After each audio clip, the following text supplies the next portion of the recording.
অনুভবে তুমি সিজান ২ লেখনীতে লিজামনি পর্ব ৪৭ রাতটা কেমন যেন অস্বাভাবিক নীরব।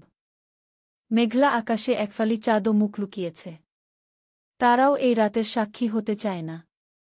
জানালার বাইরে ছড়িয়ে থাকা শহরের আলোধারিতে ভেসে আসে নিঃশ্বাসের শব্দ, গাড়ির দুরন্ত গতি, আর ভেতরে একটি মৃত্যুস্তব্ধতা।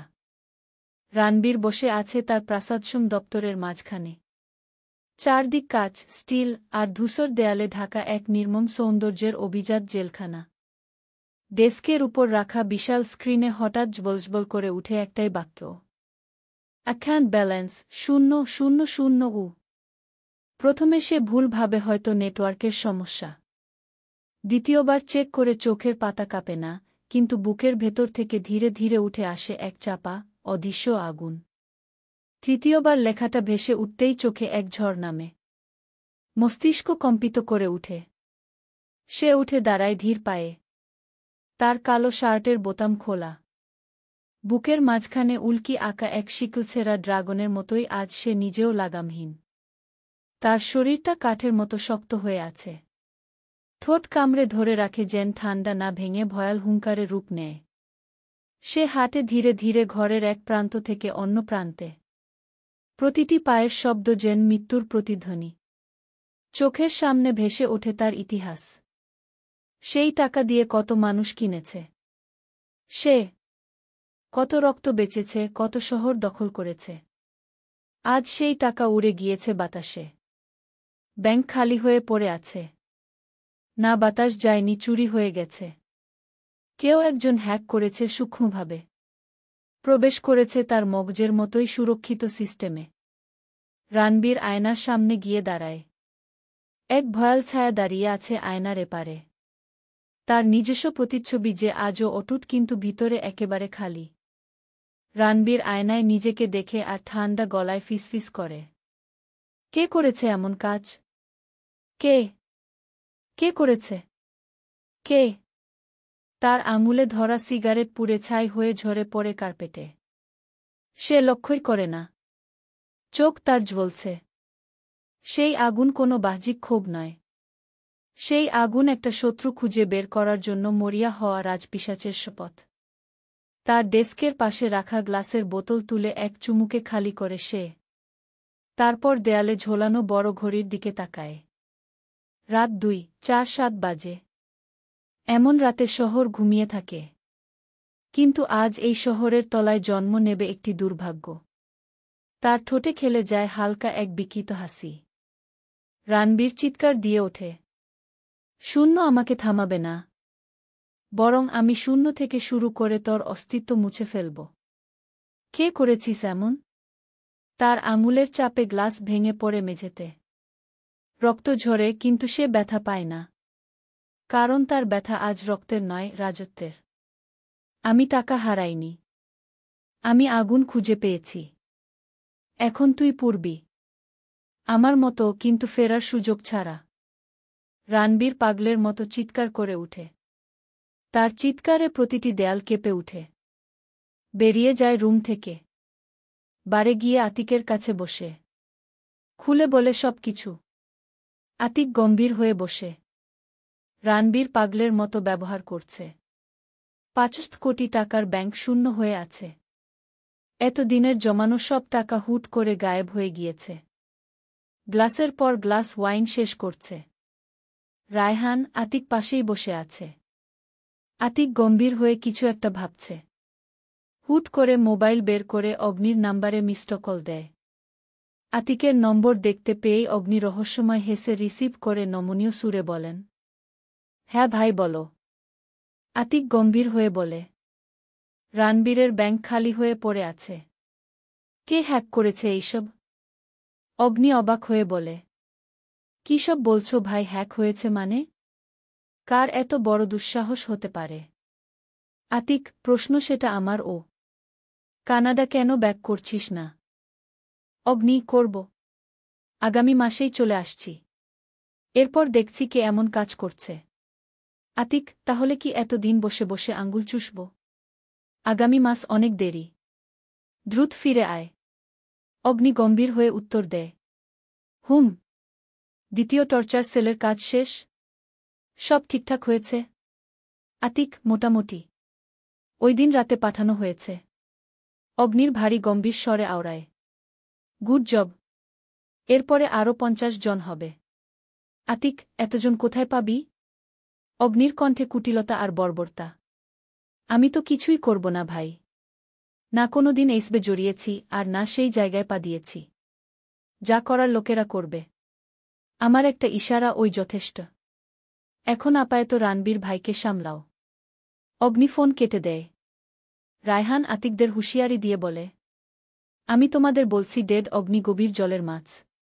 চিনতে পারোনি, ধরতে পারছ না তাকে। ও তোমাদের ধ্বংসের কারণ হবে। জনি মরেছে পরও নিশ্চুপ ছিল, আজ তুমি দেউলিয়া হয়েছ পরও নিশ্চুপ। কেন এত নিশ্চুপ?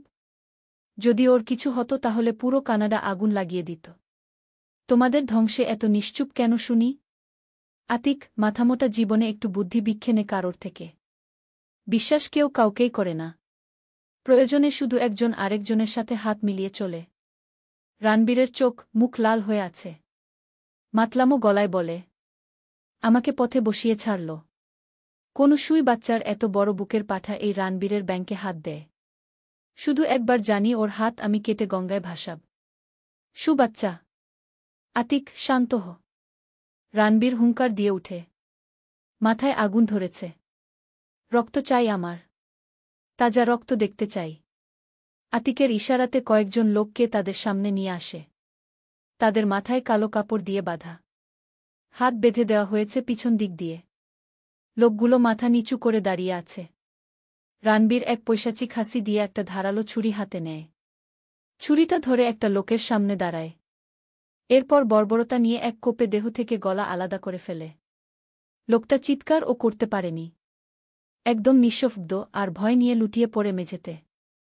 তাজা রক্ত গিয়ে ছিটকে পড়ে রানবীরের পুরো শরীরে। কিছু রক্ত ভেদ করে গিয়ে পড়ে আতিকের মুখে। বিরক্তি নিয়ে আতিক মুখ অন্য পাশে সরিয়ে ফেলে। রানবীর পৈশাচিক হাসি আর বর্বরতার সাথে বাকি 5 জনেরও ঠিক একদশা করে। মেঝে রক্তের স্রোতে ভেসে যায়। মেঝেতে পড়ে আছে 6টা মাথা ছাড়া দেহ। মাথা আলাদা হয়ে ছিটকে পড়ে আছে কাছে, আবার অনেক দূর। দেহে নেই প্রাণ। তারা হয়তো কারোর বাবা, কারোর সন্তান, কারোর ভাই, কারোর স্বামী। কিন্তু বেঁচে থাকতে পারেনি এই নিষ্ঠুর দুনিয়ায়। রানবীরের মতো এক জানোয়ারের রক্তের খেলার গুটি হতে হয়েছে। রানবীর তাজা রক্ত নিয়ে কপালে লাগায়। চোখে হিংসা, ধ্বংসের আগুন জ্বলজ্বল করছে। দুপুরের আজান পড়েছে অনেক আগে। মীরা, সুমু, আহিয়া 3 জন মিলে বাগানের পাশে হাঁটাহাঁটি করছিল। মীরা চারদিকে তাকিয়ে মোহিত কণ্ঠে বলে, বাগানটা খুব সুন্দর আহিয়া। ইস, চলে গেলে মিস করব খুব। আহিয়া কিঞ্চিত ভ্রুক কুচকে বলে, নিজের বাড়ি রেখে কোথায় যাবে আপু? আহিয়ার প্রশ্নে মীরা কিছুটা অপ্রস্তুত হয়ে পড়ে। কথাটাকে এড়িয়ে হাসি দিয়ে বলে, এমনি মনের ভুলে বলেছি। পার্কিং এরিয়াতে গাড়ির শব্দ পেয়ে মীরা ঘাড় কাত করে সেদিকে তাকায়। মীরার ধারণা অনুযায়ী অরিদের গাড়ি দেখতে পেয়ে মাথায় এক শয়তানি বুদ্ধি চাপে। মীরা কিঞ্চিত হেসে বাড়ির ড্রাইভারের কাছে যায়। সে এই মুহূর্তে গাড়ি পরিষ্কার করছিল। মীরার উপস্থিতি পেয়ে সামনে ঘাড় উঁচু করে দাঁড়ায়। মীরা একটা ব্লাশিং হাসি দিয়ে বলে, হাই হ্যান্ডসাম, কি করছ? ড্রাইভার মীরাকে দেখে প্রচণ্ড খুশি হয়। সে মিষ্টি হাসি দিয়ে বলে, গাড়ি পরিষ্কার করছি ম্যাডাম। মীরা কিছুটা মন খারাপ করে বলে, কি ম্যাডাম ম্যাডাম বলছেন? ড্রাইভার, তাহলে কি বলে ডাকব? মীরা মীরা মীরা বলে ডাকবেন। অথবা আয়াত বলে ও ডাকতে পারেন। এই নামটা আমার প্রিয়জন ছাড়া কেউ ডাকে না। বাট আপনাকে ডাকার রাইট দিলাম। ড্রাইভার, সামান্য ড্রাইভার আর মালি হয়ে বাড়ির বুকে নাম ধরে ডাকব? মীরা, আপনাকে গাড়ি পরিষ্কার করতে দেখে কি ভালো লাগে আপনি জানেন মালি সাহেব? অনেক হট আর ড্যাশিং দেখা যায় তখন। অরিদ দূর থেকে দেখেছে মীরা আর ড্রাইভার হেসে হেসে কথা বলছে। বিরক্তি নিয়ে এইসব মাথা ঘামায়নি। গাড়ি পার্ক করে বাড়ির ভিতরে যেতে নিবে তখন মীরার লাস্ট বাক্যে পথ আটকে যায়। থমকে দাঁড়ায় সে। মীরা মিটিমিটি হাসছে। অরিদকে যেতে দেখে সে এই শব্দটা উচ্চারণ করেছে। সুমু জানে অরিদকে জেলাসি ফিল করাতে মীরা ড্রাইভারের সাথে প্রায় মজা করে। কিন্তু লাস্ট কথার জন্য সে ও প্রস্তুত ছিল না। হা করে তাকিয়ে আছে মীরার দিকে। একবার মীরাকে দেখছে, আরেকবার অরিদকে। অরিদ শান্ত পায়ে ড্রাইভারের কাছে আসে। ড্রাইভারের দিকে তাকিয়ে ঠাট্টা করে বলে, দুনিয়ায় আর কোনো মেয়ে পাওনি মান্নান ভাই? এর মতো জঙ্গলির সাথে তোমার কথা বলতে হয়? এত বাজে রুচি তোমার আসে কোথা থেকে? আমার সামনে এমন ধলাধলি করলে তো ঠাটিয়ে কয়েকটা থাপ্পড় লাগাতাম। এমন বেহায়া মেয়ের সাথে তুমি ও তাল মিলাচ্ছ? ছিহহ মান্নান ভাই, এটা আশা করিনি আমি তোমার থেকে। এরপর থেকে থাপ্পড় দেওয়ার লাইসেন্স আমি তোমাকে দিয়ে গেলাম।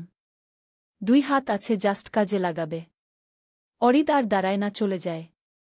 অরিদের কথা শুনে মীরা এখনও তবদা লেগে আছে। ওকে জঙ্গলি বলে গেল। কত বড় বিয়াদব! মীরা রাগে ফুঁসে উঠে। ড্রাইভার এখন ও কল্পনার জগতে পড়ে আছে। বাড়ির ছেলে তার বুকে মারার জন্য লাইসেন্স দিয়ে যায়। মীরা আর দাঁড়ায় না, রাগ নিয়ে সোজা অরিদের উদ্দেশ্যে যায়। এর জবাব তো সে দিয়েই ছাড়বে। মীরা চলে যেতেই আহিয়া সুমুর উদ্দেশ্যে বলে, আপু এতক্ষণ কি হলো বলো তো? সব কেমন মাথার উপর দিয়ে গিয়েছে? মীরা আপু মান্নান ভাইয়ের এত প্রশংসা, অরিদ ভাইয়ার এমন তারা কথা, সব কেমন গুলিয়ে যাচ্ছে। সুমু হেসে আহিয়াকে এক পাশ দিয়ে জড়িয়ে ধরে বলে, বয়স হয়নি বুঝার। বড় হয়ে নিন, এরপর বুঝবেন সব। এখন চলো, রেডি হয়ে নেই, ইয়ানার কাছে যেতে হবে তো। আহিয়া, হুম চলো। মীরা রুমে প্রবেশ করে অরিদের দিকে এগিয়ে যায়। অরিদ সেদিকে তাকায় না। মীরা দাঁতে দাঁত পিষে বলে, জঙ্গলি কেন বলেছেন আমাকে? ড্রাইভারের সামনে অপমান কেন করলেন? আরিদের গম্ভীর কণ্ঠে। প্রশ্নের উত্তর দিতে বাধ্য নয়। আউট! বের হও রুম থেকে। মীরা, আপনি বাধ্য। কেন অপমান করলেন এইভাবে? অরিদ, ইগো হার্ট হয়েছে? মীরা মুচকি হাসি দিয়ে বলে, একদম না। খারাপ লাগছে এমন একজন স্মার্ট লোকের সামনে আপনার মুখে কথা শুনে। উফ মান্নান ভাই। ওহো সরি মান্নান ভাই কেন বলছি? ভাই নয়, শুধু মান্নান। অরিদ ভ্রু কিঞ্চিত কুচকে মীরার দিকে তাকিয়ে বলে, বয়সে তোমার অনেক বড়। নাম ধরে ডাকতে লজ্জা করছে না? মীরা, লজ্জা কেন করবে আজব? হ্যান্ডসাম, সুন্দর ব্যক্তিদের নাম ধরে ডাকা যায়, সেটা আপনি বুঝবেন না। কাক কিভাবে বুঝবে ময়ূরের মর্ম? আগে বলুন, আমাকে অপমান কেন করে এসেছেন? আরিদ হাত মুষ্টি করে রাগ নিয়ন্ত্রণ করে। কেন তোমার হট বয় ভালোবেসে জড়িয়ে ধরে সান্ত্বনা দিয়ে দেয়নি? দেখে তো মনে হচ্ছে প্রচুর রেগে আছো।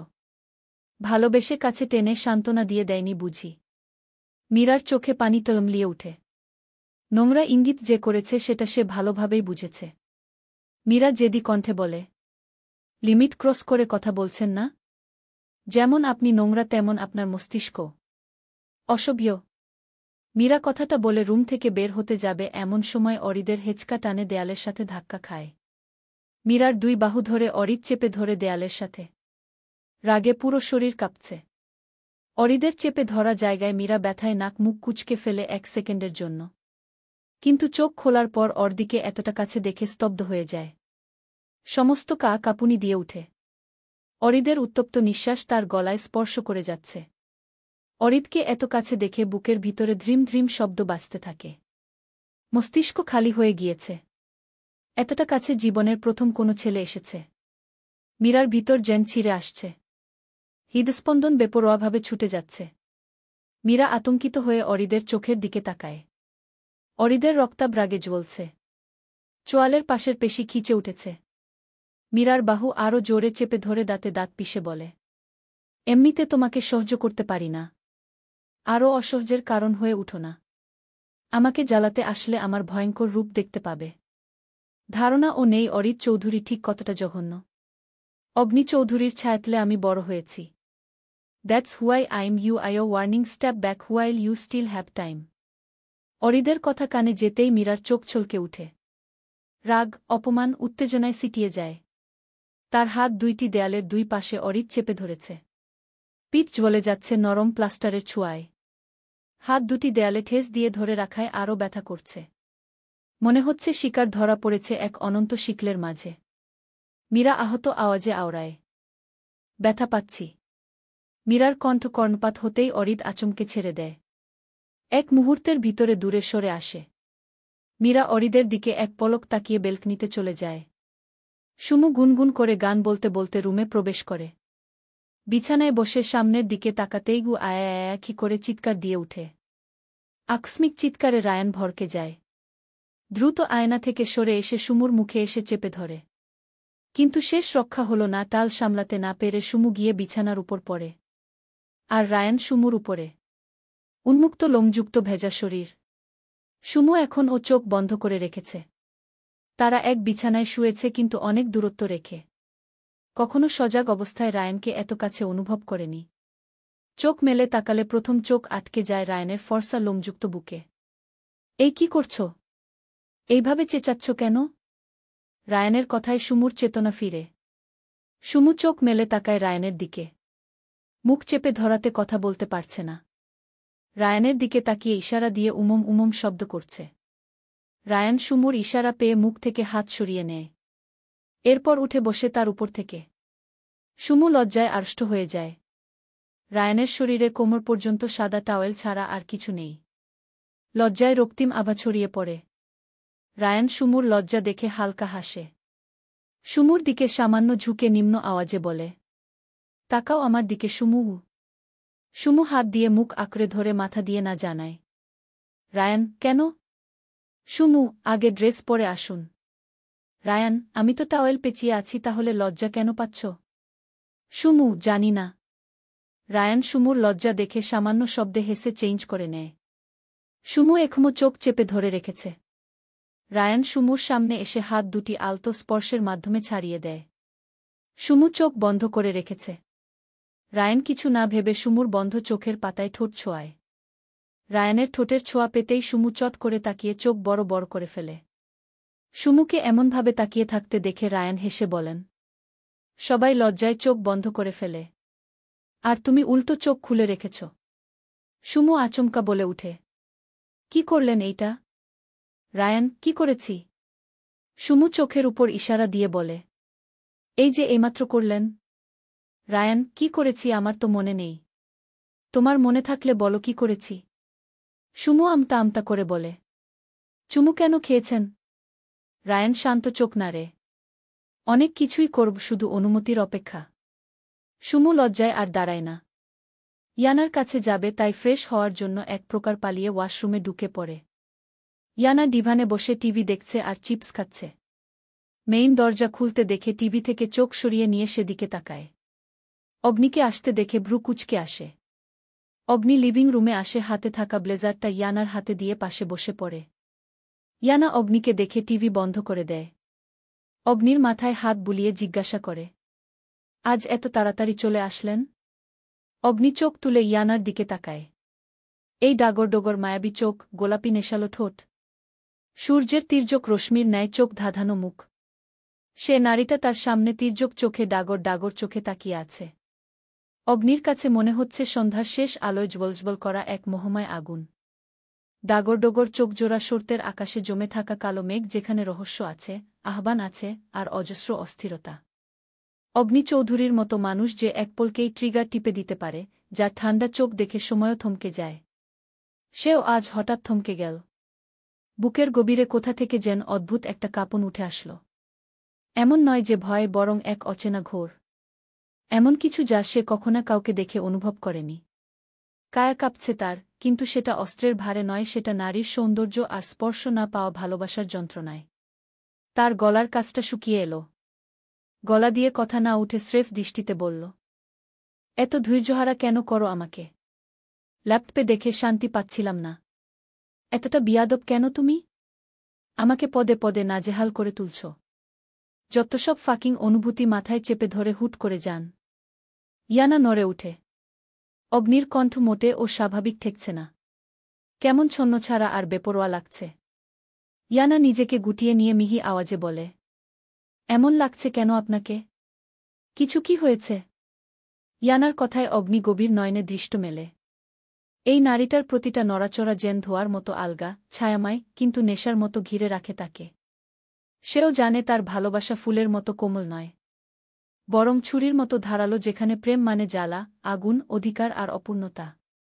সে চায় ছুতে, চায় আটকে রাখতে, চায় গিলে নিতে পুরোটা নারীকে নিজের অস্তিত্বের মধ্যে। কিন্তু সে জানে এই ভালোবাসা কোনো কাব্য নয়, এটা এক ধ্বংসাত্মক টান। যার নাম ভালোবাসা কিন্তু যার স্পর্শ মৃত্যু থেকেও গভীর। অগ্নি ইয়ানার গলা থেকে উড়নাটা সরিয়ে সেখানে মুখ ডুবায়। ইয়ানা কেঁপে উঠে প্রতিবারের মত। অগ্নির গরম নিঃশ্বাস গলায় স্পর্শ করছে বারবার। ইয়ানার সুরসুরির কারণে শুকনো ঢোক গিলে বলে, ছাড়ুন, সুরসুরি লাগছে। অগ্নি হাত বাঁকিয়ে ইয়ানার নরম স্লিম মেদহীন কোমর চেপে ধরে নিজের কাছে নিয়ে আসে। নিজেকে খুব দুর্বল মনে হচ্ছে। দিশেহারা হয়ে ঘন ঘন শ্বাস ফেলছে। ইয়ানা কাপা কণ্ঠে বলে, কি করছেন যে কেউ চলে আসবে? এইটা লিভিং রুম। অগ্নি, কে আসবে?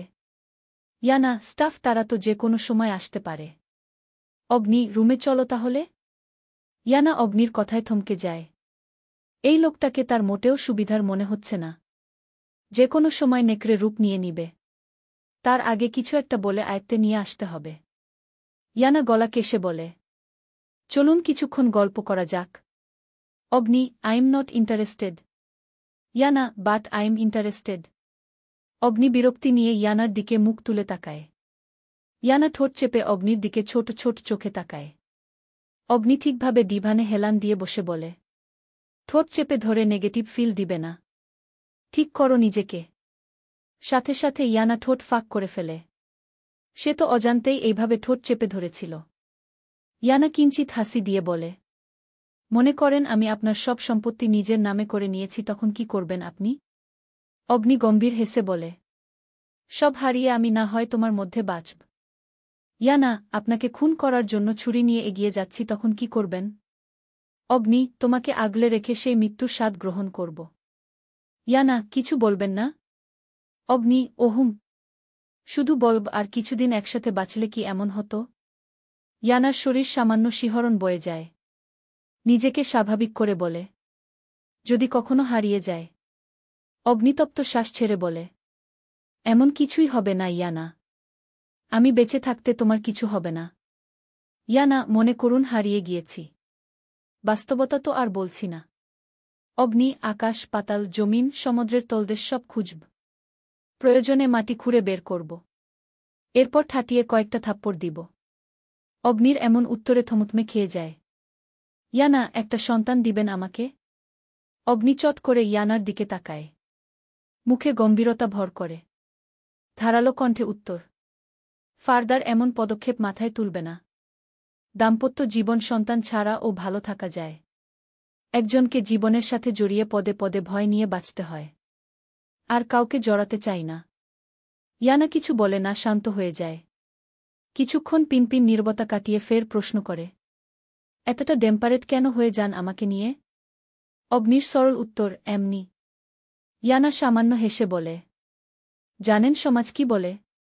সমাজ বলে পুরুষ হতে টাকা লাগে আর নারী হতে লাগে রূপ। কিন্তু আমি তো আহামরি সুন্দরী না। আমার থেকে এমন হাজার ও সুন্দরী রমণী আনাচে কানাচে পড়ে আছে। অগ্নি ভ্রু কুঁচকে ইয়ানার দিকে তাকিয়ে থাকে। হুট করে বলে, এইসব ফাকিং চিন্তাভাবনাকে ঢুকিয়েছে তোমার মাথায়? পুরুষ হতে চাই ক্রোমোজোম আর নারী হতে চাস ক্রোমোজোম। ব্যাস, এভাবেই জীবের ধারাবাহিকতা বজায় রেখেছে। অগ্নির উত্তরে ইয়ানা কেশে উঠে। কিন্তু সেই কাশি যেন চিরস্থায়ী হতে চাচ্ছে। কাশি থামার নাম ওই নিচ্ছে না। ইয়ানাকে এইভাবে অনবরত কাশতে দেখে ছোট টেবিল থেকে পানির গ্লাস এগিয়ে দেয়। ইয়ানা পানিটা খেয়ে নিজেকে শান্ত করে। অগ্নি অধৈর্য হয়ে ইয়ানার চোলগুলো পিছনে নিয়ে বলে, কি হয়েছে এইভাবে কেশে উঠলে যে? শরীর খারাপ লাগছে? ডাক্তারের কাছে নিয়ে যাব? ইয়ানা অগ্নিকে থামিয়ে দিয়ে বলে, শরীর খারাপ লাগছে না, তবে আপনার উত্তরে যক্ষা রোগী হওয়ার চান্স আছে। একটু সময় কাটাতে চেয়েছিলাম গল্পের মাধ্যমে।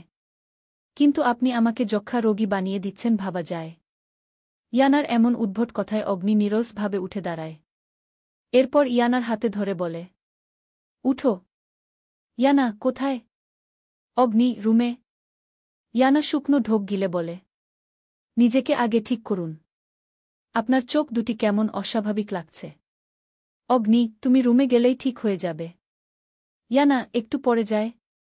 অগ্নি ইয়ানার দিকে তাকিয়ে এক পলকের ভিতরে কোলে তোলে নেয়। ইয়ানা হতভম্ব হয়ে তাকায়। থমকে যায় সে। শরীর মুচড়াতে চাইলেও অগ্নির শক্তপোক্ত দেহ আরও গভীরভাবে চেপে ধরে নিজের সাথে। অগ্নির কণ্ঠে ঝাঝালো চাপা গর্জন, আমার একটু শান্তি চাই ইয়ানা। আমি আর পারছি না, প্লিজ আই বেগ ইউ। অগ্নি গভীর নিঃশ্বাস নিয়ে ইয়ানার ঠোঁটের কিনারায় গা চুমু খায়। কোলে তোলে আর সামনে এগিয়ে যেতে পারেনি তার আগেই কারোর চিৎকারে দরজার দিকে তাকায়। অগ্নির আগে দাঁত পিষে তাকায়। শালার জিন্দেগি এই বন্ধু নামক কাল সাব ভুল সময় ওই এন্ট্রি হয়। অগ্নি ইয়ানাকে পুনরায় ডিভানে বসিয়ে দেয়। ইয়ানা দ্রুত নিজের শরীরে ভালোভাবে উড়োনা পেঁচিয়ে নেয়। অগ্নি রাগ, জেদ আর কিছুটা হুঙ্কার নিয়ে বলে, তোরা এখানে কি করছিস? ইউবি, রায়ান, অরিদ, সুমু, মীরা অগ্নির প্রশ্নে সেদিকে চট করে তাকায়। ভয় পেলেও তারা পিছু পা হয় না।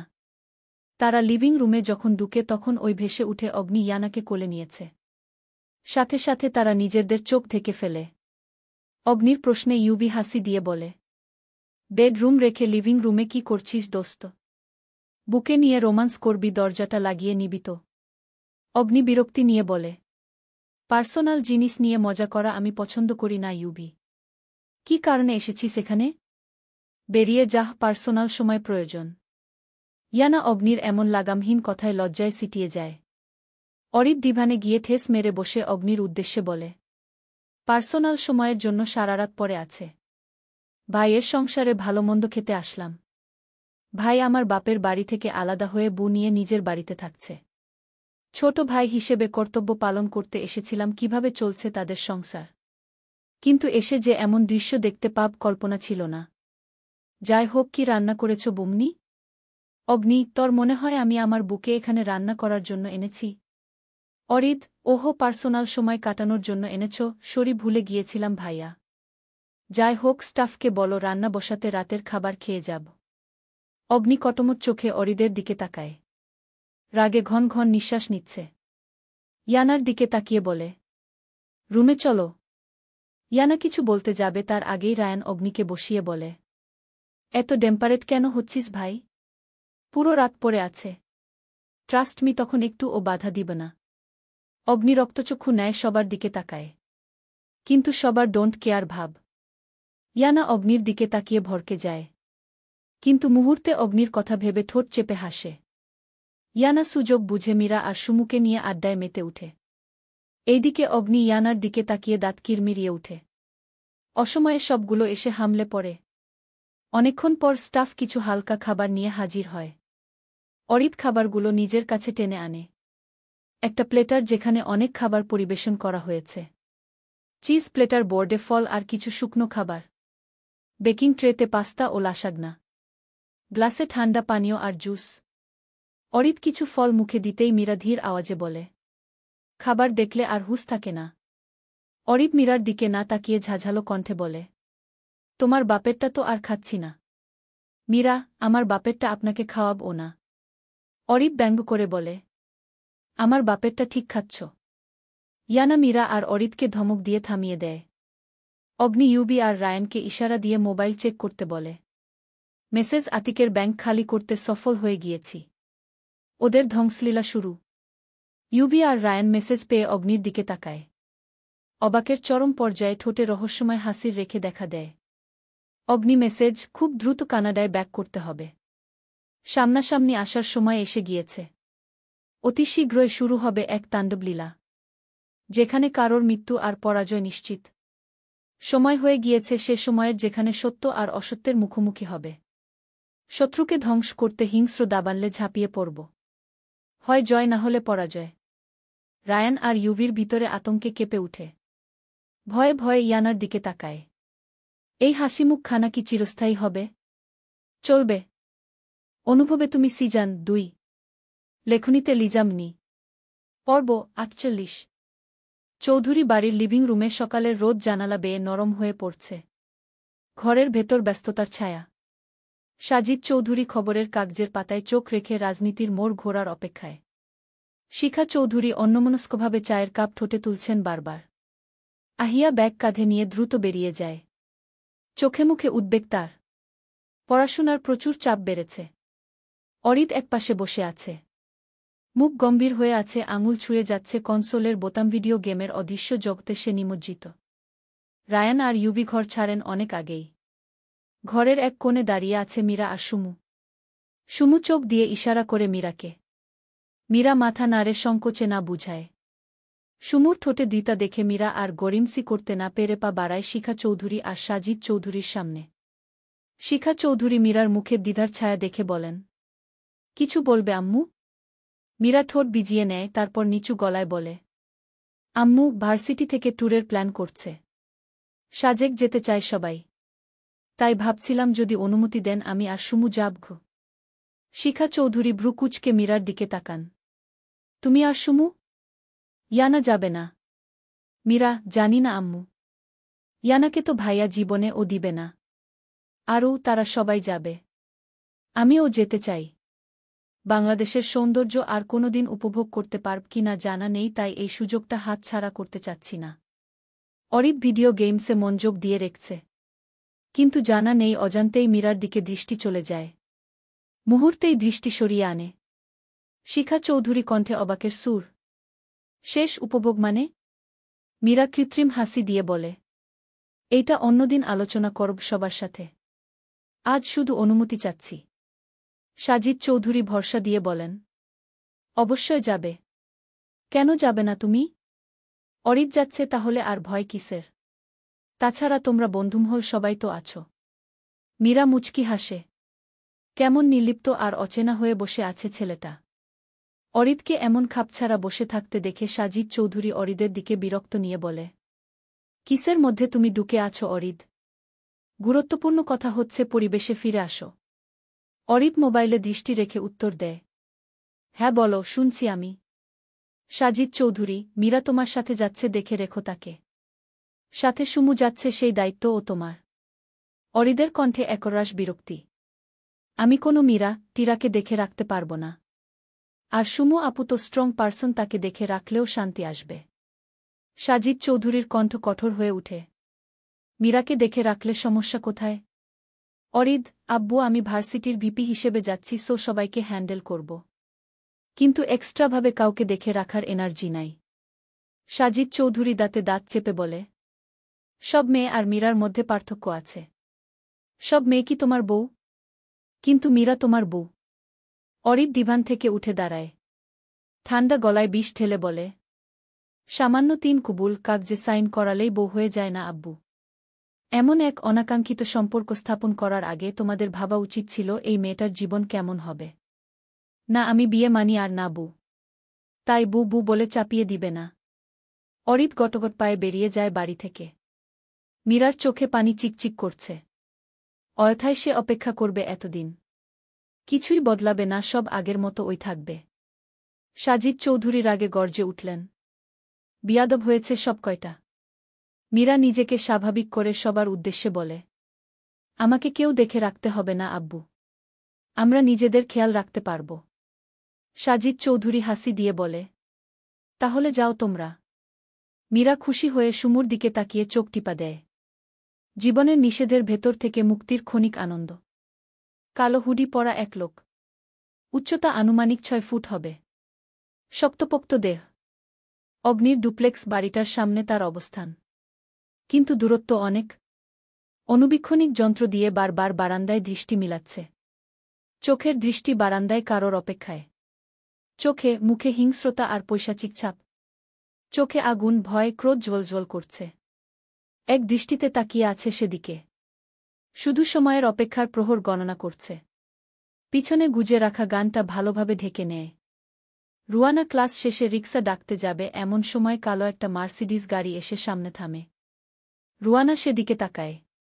সে গাড়ির মালিককে চিনে, যে প্রতিদিন এই টাইমে তার জন্য অপেক্ষা করে। প্রথম প্রথম রুয়ানার কাছে অ্যাক্সিডেন্ট মনে হলেও এখন খারাপ লাগছে। একজন লোকের কাজ থাকতে পারে, কিন্তু প্রতিদিন তার জন্য অপেক্ষা করতে হয়। সেটা ভাবতেই রুই নিজেকে নিজে অপরাধী মনে করে। হাজারবার সে ইউবিকে বারণ করেছে, কিন্তু ইউবি শুনেনি। রুয়ানা যদি কোনোদিন রিক্সা নিয়ে গিয়েছে, তাহলেও সে ইউবির গাড়িটা তাদের পিছনে দেখেছে। ইউবি গাড়ির গ্লাস খুলে রুয়ানাকে উদ্দেশ্যে করে বলে, কি হলো লিটল গার্ল, উঠো। রুয়ানা তাকায় না সেদিকে। মাথা নিচু করে আমতা আমতা করে বলে, ভাইয়া আপনার কাজের সমস্যা হতে পারে। প্রতিদিন এইভাবে সময় নষ্ট করা উচিত নয়। ইউবি হেসে উত্তর দেয়, বাংলাদেশে আমার কোনো পার্সোনাল কাজ নেই লিটল গার্ল। আমি অগ্নিকে সাহায্য করি, জাস্ট এইটুকু। আমার সব কাজ কানাডায়। ওইখানেই আমার জন্ম কর্ম। তাই কাজ আর সময় নিয়ে ভাবতে হবে না, উঠে আসো। রুয়ানা এক জায়গায় দাঁড়িয়ে থাকে। কেন জানি নিজের কাছে খারাপ লাগা কাজ করছে। একজন মানুষ কষ্ট করে তাকে প্রতিদিন বাড়ি পৌঁছে দিচ্ছে, বিষয়টা খারাপ দেখায়। ইউবি ভাইয়া ভাববে রুয়ানা সুযোগের সৎ ব্যবহার করে। কিন্তু এমনটা তো নয়। আমি তো যেতে চাই না। ইয়ানাকে এক জায়গায় দাঁড়িয়ে থাকতে দেখে ইউবি কপাল কুঁচকে সেদিকে তাকায়। তপ্ত শ্বাস ছেড়ে গাড়ি থেকে নেমে রুয়ানার কাছে যায়। রুয়ানা মাথা তুলে সুঠামদেহী ইউবির দিকে তাকায়। ইউবি রুয়ানার চোখে চোখ রাখে। কিন্তু সেটা বেশিক্ষণ স্থায়ী হয় না। এই চোখে চোখ রাখার ক্ষমতা তার নেই। এই ধ্বংসকারী চোখ তার ভিতরটা জ্বালিয়ে দিতে চাই। তার ধৈর্যকে ভেঙে অধৈর্য করে তুলে। ইউবি গম্ভীর কণ্ঠে রুয়ানার উদ্দেশ্যে বলে, চোখ মুখ শুকনো লাগছে, মনে হচ্ছে তেমন খাওয়া হয়নি। সামনের রেস্টুরেন্টে চলো। রুয়ানা আচমকা তাকায় ইউবির দিকে। কণ্ঠে অধৈর্য। না না ভাইয়া, যাব না। আমার তিল পরিমাণ খিদেও নেই। ইউবির কণ্ঠ ভারী হয়ে উঠে, সাথে চাপা ধমক। চলো আমার সাথে লিটল গার্ল। ইউবির এমন ভারী কণ্ঠস্বরে সিটিয়ে যায়। বাধ্য মেয়ের মতো ইউবির পিছু পিছু যাওয়া শুরু করে। ইউবি সামান্য হাসে। এই বাচ্চামো আর সরলতার কারণেই তো তোমার প্রতি এত অ্যাট্রাকটিভ লিটল গার্ল। রেস্টুরেন্টে ঢুকে একটা টেবিলে সে, ইউবি আর রুয়ানা সামনাসামনি বসে। রুয়ানার ভিতরে এক চাপা সংকোচ। ইউবি হাতের ইশারায় ওয়েটারকে ডাক দেয়। ওয়েটার হাসি মুখে ইউবির কাছে এসে বিনয়ী সুরে বলে, জি স্যার, বলুন আপনি আর আপনার মেয়ের জন্য কি করতে পারি। ওয়েটারের কথায় রুয়ানা চোখ বড় বড় করে তাকায়। মেয়ে? হায় আল্লাহ, বলে কি এই পাগলে? ইউবি কটমট চোখে তাকায় ওয়েটারের দিকে। ওয়েটারকে ধমকে বলে, ঠাটিয়ে দিব এক থাপ্পড় বিয়াদব। আগে সম্পর্কে জেনে এরপর সম্বোধন করবে, না হলে জবান ছিঁড়ে ফেলব। ওয়েটার মাথা নিচু করে ফেলে। মুখ থেকে অনেকবার সরি বের হচ্ছে। ইউবির আগে চোয়াল চেপে আছে। রুয়ানা অবাক হয়ে ইউবির দিকে তাকায়।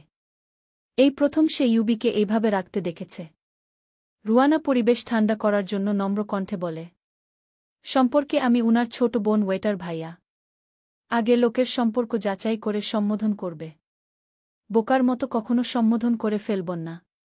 ওয়েটার, সরি ম্যাডাম, বুঝতে পারিনি। আজ অতিরিক্ত খুশির কারণে ভুলভাল কথা বলে ফেলছি। রুয়ানা হেসে ওয়েটারকে আশ্বাস দেয় তেমন কিছু হয়নি। ওয়েটার চলে যায় খাবার আনতে। রুয়ানা ইউবির দিকে তাকাতেই ইউবি প্রশ্ন করে, তোমার কেমন ছেলে পছন্দ লিটল গার্ল? কালো হুডি পরা এক লোক। উচ্চতা আনুমানিক 6 ফুট হবে। শক্তপোক্ত দেহ। অগ্নির ডুপ্লেক্স বাড়িটার সামনে তার অবস্থান।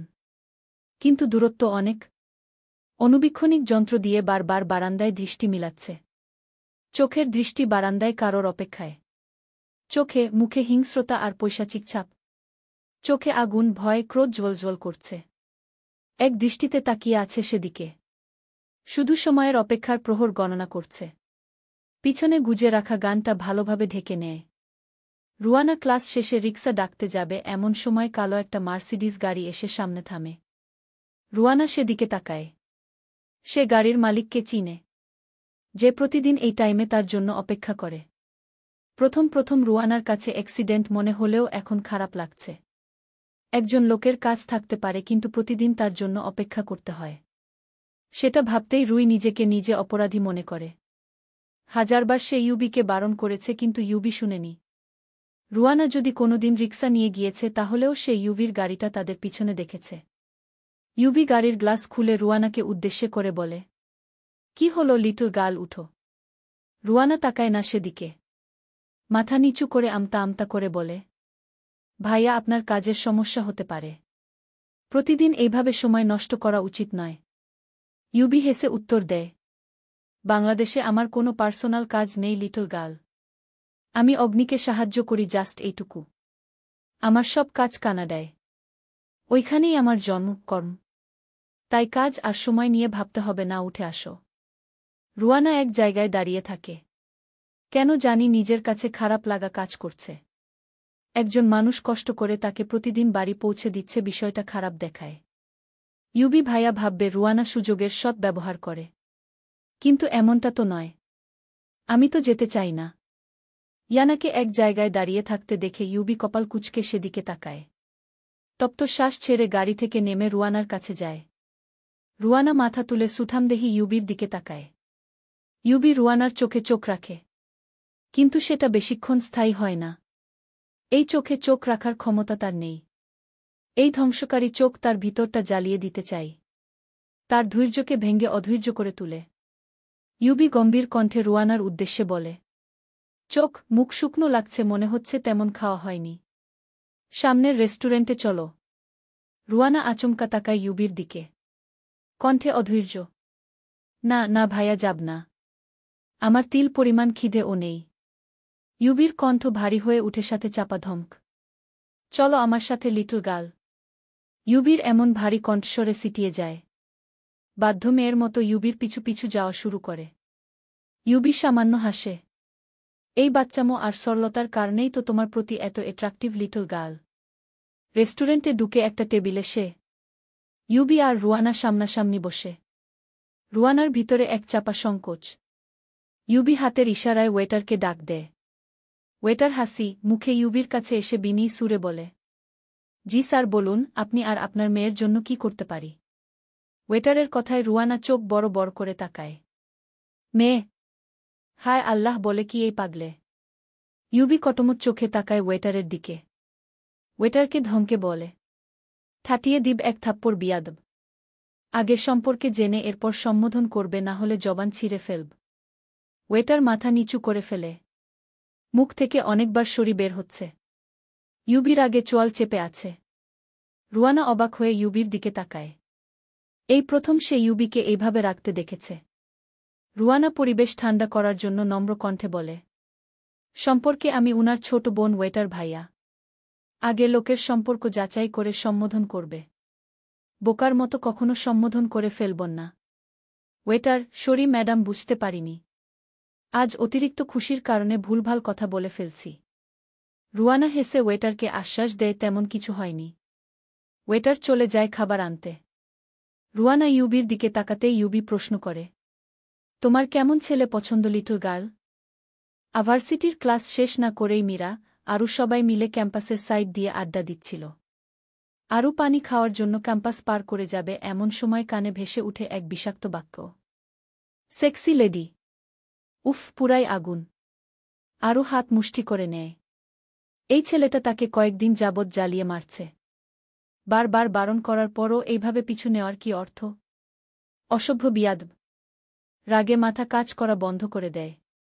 পিছনে ফিরতে চাই, কিন্তু পর মুহূর্ত কিছু ভেবে মাটির দিকে তাকিয়ে রাগটাকে ঠান্ডা করে সামনে এগিয়ে যাবে এমন সময় আবার ও এক কুরুচিপূর্ণ শব্দ ভেসে আসে, জাস্ট একবার টেস্ট করার চাই। উপর থেকেই এত মিষ্টি ভিতর দিয়ে তো। আর বলতে পারেনি তার আগেই ছেলেটা মাটিতে মুখ থুবড়ে পড়ে। ছেলেটা বুঝার আগেই মীরা পায়ের হিল সুজ দিয়ে এলোপাথারি আঘাত করতে থাকে। ছেলেটার বন্ধু এগিয়ে আসলে আরও রাগে গজগজ করে বলে, খবরদার, সামনে আসলে মিথ্যা মামলায় ঠুকে দিব। যৌন হয়রানিতে জেলের ভাত খাওয়াব। ছেলেটা থেমে যায়। নিজের প্রাণ বাঁচিয়ে মীরার আড়ালেই পালিয়ে যায়। আরও মাটিতে পড়ে থাকা ছেলেটা পিটিয়ে যাচ্ছে সমান্তালে। মীরা, সুমু, আকাশ, রুহান সেদিকে বাকরুদ্ধ হয়ে তাকিয়ে আছে। পাগলি ঠিকভাবে খেপেছে। তারা সেখান থেকে উঠে দ্রুত আরুর কাছে যায়। জায়গাটা অনেকটা আড়ালে, তাই এখনও সবাই দেখেনি। যারা দেখেছে সবাই এসে ভিড় জমিয়েছে। মাটিতে পড়ে থেকে ছেলেটা সুজে ধরে ফেললে আরু পা দিয়ে ছেলেটার পেটে লাথি মারে। ছেলেটা হালকা ক্ষতবিক্ষত হয়ে যায়। আরু পুনরায় আঘাত করতে যাবে, তখন আবার কেউ সুচটা হেঁচকা টেনে নিয়ে নেই। আরু সেদিকে তাকাতে তাকাতে রাগে ধমক দিয়ে বলে, আমার হাত থেকে সুজ নিয়েছিস কোনো সাহসে? বলেছি না যৌন হয়রানির মামলায়। আর বলতে পারেনি। সামনে থাকা ব্যক্তিটাকে দেখে কপাল কুঁচকে আসে। বেদেশীদের মতো দেখতে শক্তপোক্ত দেহের ব্যক্তিটাকে কোথায় যেন সে দেখেছে। হুট করে মনে পড়ে রায়ান ভাইয়ার বিয়েতে দেখেছে। হ্যাঁ, এইটা আহিয়ার কাজিন রেশব। আরও চট করে তাকায় সেদিকে। রেশব কপালে ভাঁজ নিয়ে বলে, একটা মেয়ে হয়ে একটা ছেলেকে এমনভাবে পিটাতে লজ্জা করছে না? ভার্সিটিতে পড়াশোনার নামে কি গুন্ডামি করছ, অসভ্য মেয়ে? মনের ভিতরে মানবতা নেই এইভাবে একটা ছেলেকে পিটাচ্ছ? আরও রেশবের ধমকে কেঁপে উঠে। কিন্তু কথাটা তার মোটেও ভালো লাগেনি। সে তো অন্যায় কিছু করছিল না। তাকে অপমান করছিল এই ছেলেটা, তাই নিজেই যোগ্য জবাব দিয়েছে। আরও কপাট রাগ দেখিয়ে বলে, মানবতা? যখন আমাকে দিনের পর দিন উত্ত্যক্ত করত তখন কোথায় ছিল আপনার মানবতা? যখন আজ আমাকে নিয়ে কুরুচিপূর্ণ কথা বলছিল তখন কোথায় ছিল আপনার মানবতা? মানবতা তখন ওই আপনারা দেখতে পান যখন একটা মেয়ে বিরুদ্ধে রুখে দাঁড়ায়। তখন দেখেন না যখন দিনের পর দিন টর্চারের শিকার হয়? তখন শব্দ আসে না যখন হাজারো মেয়ে ভিকটিম হয়? সুশীল সমাজ আমার আসছে মানবতা দেখাতে। রেশম ছোট ছোট চোখে আরুর রাগে কাঁপতে থাকা মুখটার দিকে তাকায়। এইটা মেয়ে নাকি কোনো এটম বোমা? দেখতে তো হাঁটু পর্যন্ত সাইজ, কিন্তু তেজ আকাশ সমান। কথায় আছে ছোট মরিচের ঝাঁজ বেশি। প্রমাণ হিসেবে আজ এই মেয়েকে দেখলাম। আরু রেশবের হাত থেকে জুতাটা নিতে চায়, কিন্তু রেশব দেয় না। কৌশলে হাত সরিয়ে নেয়। আরু কটমট করে বলে, জুতাটা দিন আগে ওকে সাইজ করে নেয়। রেশবের শান্ত স্বর, যেভাবে মারছ আরেকটু হলে মরে যেত। কাউকে আঘাত করলে সীমার ভিতরে করতে হয়। অনিয়ন্ত্রিত কিছুই ভালো না। আরু থেমে যায়। এরপর রাগে ফুঁসতে ফুঁসতে ছেলেটার দিকে তাকিয়ে হাঁটু গেড়ে বসে বলে, আর কোনোদিন আমার পিছু আসবি? ছেলেটা মাথা নাড়িয়ে না জানায়। আরু বাঁকা হাসি দিয়ে বলে, আর কোনোদিন আমার পাশে আসবি? ছেলেটা কাতরাতে কাতরাতে বলে, না। আরু, আমাকে আর বেইবি, সোনা, জান, কলিজা এইসব বলে ডাক দিবি? ছেলেটা, নাহ, কোনোদিন ও না। আরুর কণ্ঠে ঠান্ডা স্বর, এখন থেকে আমাকে খালাম্মা ডাকবি। বুঝেছিস আমার কথা? ছেলেটা মাথা দিয়ে হ্যাঁ নাড়ায়। আরু, এখন আমাকে খালাম্মা সম্বোধন কর। বল, খালাম্মা কেমন আছেন? ছেলেটা একই ভঙ্গিতে কাপা স্বরে বলে, খালাম্মা কেমন আছেন? মীরা হেসে ছেলেটার পিঠে হালকা থাপ্পড় দিয়ে বলে, এই তো ভাইগনা, ভালো আছি। তুমি কেমন আছো? ছেলেটার করুণ স্বর, জি মায়ের খেয়ে আছি কোনোরকম। আরও উঠে হোল্লা পার্টির দিকে তাকিয়ে বলে, আমার ভাইগনাকে হসপিটালে নেওয়ার ব্যবস্থা কর। রেশব শান্ত কণ্ঠে বলে, নিজে মেরে নিজেই হসপিটালে পাঠাচ্ছ? অন্যায় যদি করে থাকে তাহলে জেলে দাও। আরও বিরক্তি নিয়ে রেশবের দিকে তাকায়। এরপর সামনে গিয়ে বলে, সাদা বিলাই মশায় মাথার ঘিলু নির্ঘাত বিদেশের মাটিতেই রেখে এসেছেন। এই অবস্থায় যদি ওকে জেলে নেই তাহলে এই বাদরকে নয় আমাকেই জেলে ঢুকিয়ে দিবে। আগে চিকিৎসা করি, ফল ফ্রুট খাইয়ে তাজা করে তুলি, এরপর ভাবা যাবে। আপাতত আপনি চুপ থাকুন। মীরা আরুকে টেনে নিজেদের কাছে নিয়ে যায়। এরপর হিসিয়ে বলে, কি করেছিস এইটা বলদি? আরু, রাগ উঠে গিয়েছিল প্রচুর। শালা ভুলভাল কথা বলছিল। রুহান, বইন, আমার রাগ কন্ট্রোল করতে শিখ। বেচারা ছেলেটাকে পুরুষ নির্যাতন করেছিস রীতিমত। হায় আমাদের পুরুষদের এত অপমান। আমাদের গন্তব্য কথায়। ছেলেটা তোকে পছন্দ করত আর তুই মা সমতুল্য খালাম্মা বানিয়ে দিলি। রুয়ানের নাটকে আরু ধমকে বলে, চুপ থাক বলদ। বেশি বাড়াবাড়ি করলে তোকেও এমন অবস্থা করব। এরপর বউয়ের হক নষ্ট করে হসপিটালের বেডে শুইয়ে রাখব। বউ এসে দেখবে জামাইয়ের কিছু নাই। এখন আমাকে সাহায্য কর। আরুর হুমকিতে রুহান চুপসে যায়। কত বড় কালনাগিনী ভাবা যায়। আমার ভবিষ্যৎ অন্ধকার করে বউয়ের হক নষ্ট করতে চাইছে। অভিশাপ দিলাম তোর কপালে জামাই না জুটুক। আকাশ আর রুহান ছেলেটাকে মাটি থেকে তুলে নিয়ে একটা অটোতে বসিয়ে দেয়। এরপর তারাও গিয়ে বসে। আরও অটোতে উঠে পিছন ফিরে রেশবের দিকে তাকায়। রেশব এখনও তার দিকেই এক দৃষ্টিতে তাকিয়ে আছে। হোল্লা পার্টি সবাই ছেলেটাকে নিয়ে হসপিটাল উদ্দেশ্যে চলে যায়। অটো দৃষ্টিসীমানার বাহিরে যেতেই রেশব প্যান্টের পকেটে হাত গুজে দিয়ে তপ্ত শ্বাস ছেড়ে বিড়বিড় করে বলে, আল্লাহ জানে এই মেয়ে কার ভাগ্যে আছে। যার কপালে পড়বে তার জীবন নিয়ে অগ্রিম অভিনন্দন। অগ্নি গাড়ি পার্ক না করেই দ্রুত সিঁড়ি পার করে। সোজা গিয়ে রুমে ঢুকে। চোখে বিদ্যুৎ ঝলকের মতো অস্থিরতা। বিছানায় ইয়ানা নেই। পুরো রুম জুড়ে ইয়ানার ছায়া কোথাও নেই। বেডসাইটে মোবাইল রাখা। মোবাইলটা যেন অদৃশ্য এক সাংঘাতিক ঘটনার নীরব সাক্ষী। ইয়ানা ওয়াশরুমেও নেই, দরজা বাহির থেকে লাগানো। অগ্নির সমস্ত শরীর হালকা ঝাঁকুনি দিয়ে উঠে। তবে এইটা রাগ নাকি ভয় বোঝা মুশকিল। পুরো মুখ লাল হয়ে গিয়েছে। অগ্নির চোয়াল শক্ত হয়ে আসে। চোখের পাতায় ভেসে উঠে লোহিত জ্বালা। কপালের রগগুলো মনে হচ্ছে ছিঁড়ে বেরিয়ে আসবে। নিঃশ্বাস ভারী হয়ে উঠে। ইয়ানার অনুপস্থিতি হিংস্র দানবের ন্যায় ক্ষেপে উঠেছে। মস্তিষ্কের জমে থাকা সন্দেহ মেঘগুলো আচমকা বজ্রপাত হয়ে নেমে আসে। ঠোঁটের কোণে জমে উঠে চাপা গর্জন। ভিতরে এক জ্বলন্ত বিস্ফোরণ চলছে। ভালোবাসা, মালিকানা, অনিশ্চয়তা আর এক অজানা আশঙ্কার জ্বলন্ত মিশ্রণ। ইয়ানা বেলকনি থেকে এসে অগ্নিকে এমন অসময়ে দেখতে পেয়ে ভরকে যায়। অগ্নির এমন অস্বাভাবিক রূপে ইয়ানা ধীর পায়ে এগিয়ে আসে। ইয়ানাকে বেলকনি থেকে আসতে দেখে শান্তির নিঃশ্বাস ছাড়ে। কিন্তু সেটা বেশিক্ষণ স্থায়ী হয়নি। ইয়ানা এতক্ষণ বেলকনিতে ছিল, ফোন ধরেনি। যদি কিছু ঘটে যেত? রাগে চোয়াল শক্ত হয়ে আসে। চোখের সামনে দেখতে পেয়ে হিংস্র হায়েনার মতো ঝাঁপিয়ে পড়ে। কোনো কথা নয়, কোনো শব্দ নয়, কেবল শরীর জুড়ে জমে থাকা জ্বলন্ত আগুনের বিস্ফোরণ। ইয়ানার বাহু শক্ত করে চেপে ধরে। ইয়ানা ব্যথায় মুখ খিচে ফেলে। মুখ থেকে বেরিয়ে আসে এক মৃদু শব্দ। চোখে পানি চিকচিক করে উঠে। মনে হচ্ছে অগ্নির শক্ত 5টা আঙ্গুল মাংস ভেদ করে ঢুকে যাবে। মাংস গলে ছিঁড়ে আসবে। তার আঙ্গুলের ছাপে আগুন লেগে যায় ইয়ানার গায়ে। এই হাত অনেক সময় নরমভাবে আহ্বান করে, আবার হুট করে একসময় পাথরের মতো কঠিন, আগুনের মতো যন্ত্রণাদায়ক লোহার দণ্ড হয়ে উঠে। অগ্নি ইয়ানার গালে সজোরে পর পর 2টা থাপ্পড় দেয়। ইয়ানা নিজেকে সামলাতে পারে না। ভাগ্য ভালো থাকায় থাপ্পড়ের আঘাতে বিছানায় গিয়ে ছিটকে পড়ে।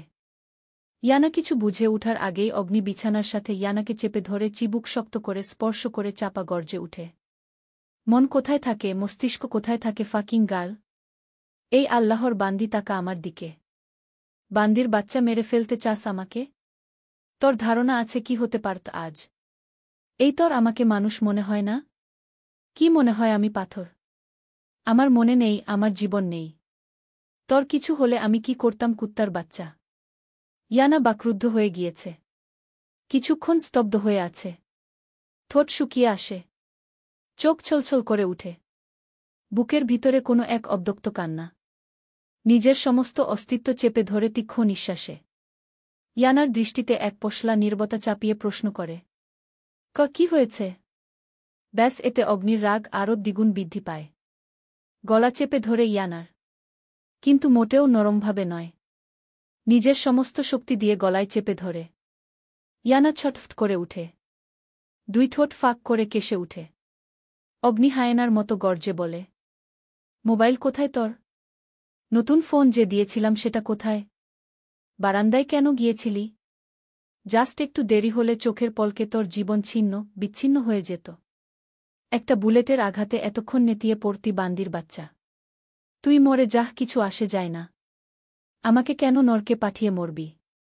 তুইই না আমি নরক যন্ত্রণায় ভোগ, সেটা তুই জানিস না। ইয়ানার দেহের প্রতিটি সেল কেঁপে উঠে। গলায় চেপে ধরায় দম বন্ধ হয়ে আসছে। প্রতিটি মুহূর্তে ইয়ানা মনে করে তার হৃদয় ভেঙে যাচ্ছে। তার শ্বাস প্রশ্বাস এক মুহূর্তের মধ্যে ধ্বংসস্তূপের মধ্যে হারিয়ে যাচ্ছে। ইয়ানা কথা বলতে পারছে না। দম আটকে আসছে। গলা জ্বলে উঠে। শুধু মনে হচ্ছে মৃত্যুর দরজায় সে দাঁড়িয়ে আছে, যেখানে মৃত্যু আর বাঁচার মধ্যে তার আত্মা বিপর্যস্ত। ইয়ানার চোখ উল্টে আসবে। হুট করে মনে হচ্ছে গলা হালকা লাগছে। মুখের উপর গরম কিছু। ইয়ানা কেশে উঠে। বড় বড় শ্বাস নিয়ে ইয়ানা চোখ খুলে তাকায়। অগ্নি তার কপালে কপাল ঠেকিয়ে নিঃশ্বাস নিচ্ছে। ইয়ানা ভয়ে চাপা কান্না করে উঠে। অগ্নির গরম নিঃশ্বাস তার মুখে স্পর্শ করে যাচ্ছে। থাপ্পড় দেওয়া জায়গায় 5 আঙ্গুলের দাগ স্পষ্ট। ব্যথাতুর জায়গায় নরম স্পর্শ পেতেই ইয়ানা চমকে উঠে। অগ্নি আলতোভাবে সে জায়গায় স্পর্শ করে। ইয়ানা কিছু বুঝার আগে অগ্নি নিজের নরম ঠোঁটের ছোঁয়া সেখানে দিতে থাকে। যেখানে চেপে ধরেছিল গলা, গাল, সব জায়গায় অগ্নি বেপরোয়াভাবে চুমু খেয়ে যাচ্ছে। ইয়ানা অসহায় হয়ে তাকায় সেদিকে। অগ্নির থামার ভাবান্তর নেই। ইয়ানা হাঁপিয়ে উঠে। ইয়ানা চোখ খুলে তাকাতে চায়, কিন্তু অগ্নির বেপরোয়া ঠোঁটের স্পর্শে আবার চোখ বন্ধ করে দেয়। অগ্নির চুমুর পরিমাণ গণনা করার মতো না। ইয়ানার শরীর নেতিয়ে পড়ে। অগ্নির দেওয়া থাপ্পড়, এতক্ষণের মানসিক আঘাত সব মিলিয়ে মাথা কাজ করা বন্ধ করে দেয়। চোখের পাতাগুলো নিভু নিভুভাবে বন্ধ হয়ে আসে। এক সময় জ্ঞান হারিয়ে অগ্নির শক্তপোক্ত শরীরের নিচে ইয়ানা নিজের শরীর ছেড়ে দেয়। অগ্নি থামে না। অজস্র চুমু খেয়ে শান্ত হয়। ইয়ানাকে জ্ঞান হারাতে দেখে নিজের সাথে আগলে নেয়। কপালে ভালোবাসার পরশ দিয়ে ইয়ানার শুষ্ক মুখটার দিকে তাকায়। থাপ্পড়ের দাগে কেমন লাল দাগ হয়ে আছে। অগ্নি চোখ বন্ধ করে বলে, আজ তোমার কিছু হলে আমি কি করতাম বু? একটু এদিক সেদিক হলে তোমাকে হারিয়ে ফেলতাম আজ। দিনে দিনে পাগল হয়ে যাচ্ছি আমি। আপন রক্তের বলতে আমার এই দুনিয়ায় কেউ নেই। তোমাকে আগলে নিয়ে বাঁচতে শিখেছি আমি, হারিয়ে যেও না। নিঃশেষ হয়ে যাব আমি। চলবে।